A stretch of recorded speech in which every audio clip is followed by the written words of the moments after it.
Good morning, everybody. It's Janice, of course, the day after chemo, and I'm feeling fantastic. And one of the reasons is because I'm on some steroids. So um, I feel like I could go outside and weed all my gardens today, paint the house, go work out, and do a lot of things. So I know it's a false high, so I will be taking it easy. But they said the day after chemo is going to be like my best day, so I'm feeling really good.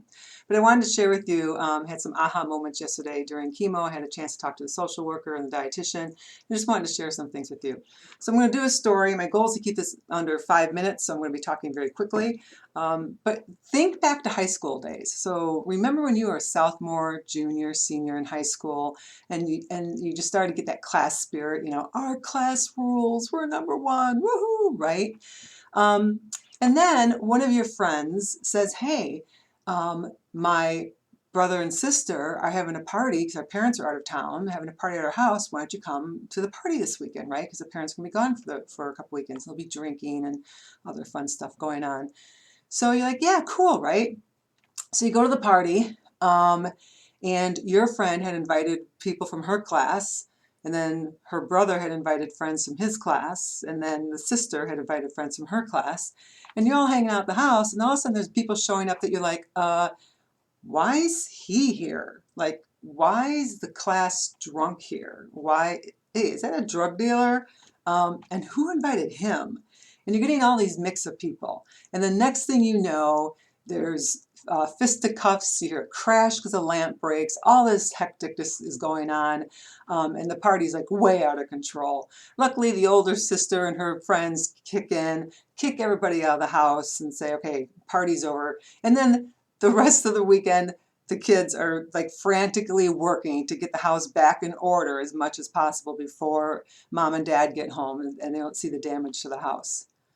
So that's what's going on with me with the cancer. That's what I'm thinking. I got all these cancer cells. One of them turned on at some point, which I don't know why because I never gave it permission. I had this cancer cell turn on and it started having a party in my body. Shame on it because I never gave it permission. So all these cancer cells started dividing. They started inviting their friends and more and more and more. And it's like, wait a minute, this has to stop.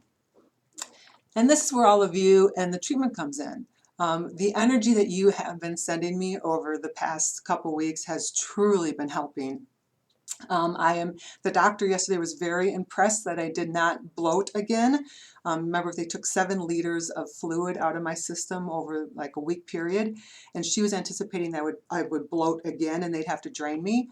And she was amazed. She said, that rarely happens to where we don't have to drain people. So your energy and healing thoughts has kept my bloating down. So we didn't have to do that procedure yesterday. So yay. Um, and it's just making me feel better. I'm eating, I'm keeping stuff down, and I have my appetite. And then as I'm going through the chemo, I'm thinking the chemo is my good cells and your energy are doing the healing, right? We're trying to get those cancer cells, or melting those snowflakes, getting them out. But the chemo is the rough, I'm going to come in and fix it. They're the Arnold Schwarzenegger and the Sylvester Stallone type. They come in and like, hey, I'm going to kill this, kill that, and blow it away. And they aren't as graceful, so sometimes they get some of the friendly fire. So my hair follicles, that's when my hair is going to fall out. I'll feel some nauseous and some other things because the chemo is just out to eliminate the bad cells, which is awesome.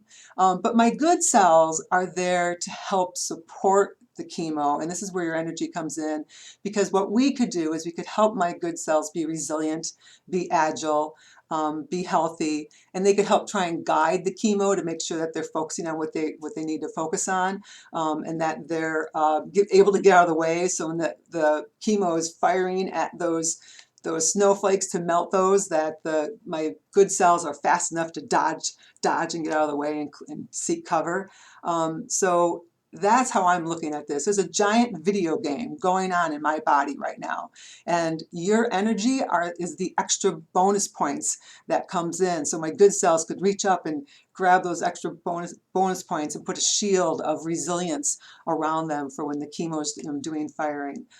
So the video game has started.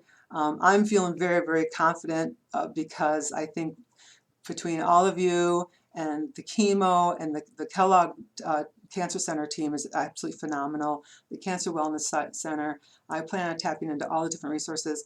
It's going to work. And I feel really confident. So we got a giant video game going on, so keep those bonus points coming because my cells are going to grab those and use those, and then we're going to help support the chemo. So thank you very much. And as you see behind me, I have the snowflakes, and I worked so hard on those snowflakes that I couldn't bring to burn them. So what I am doing is I'm folding them back up into little tiny squares, and then I'm writing the date of the chemo on there. And maybe I'll get rid of them at a later date, but I want to save them. And also, please feel free to share this link with anybody. It's a weird thing, but I'm at 36 subscribers. Yay! And for some reason, I have this goal of maybe I could get 50, which I have no idea. But it's just, you know, we're always into raising the numbers, right? So if I get 50 subscribers, I'd be like happy. So went over a little over 5 minutes. My goal is to keep these under, but I'm working on it. Have a great day, and thank you for everything. You are my angels. Thank you.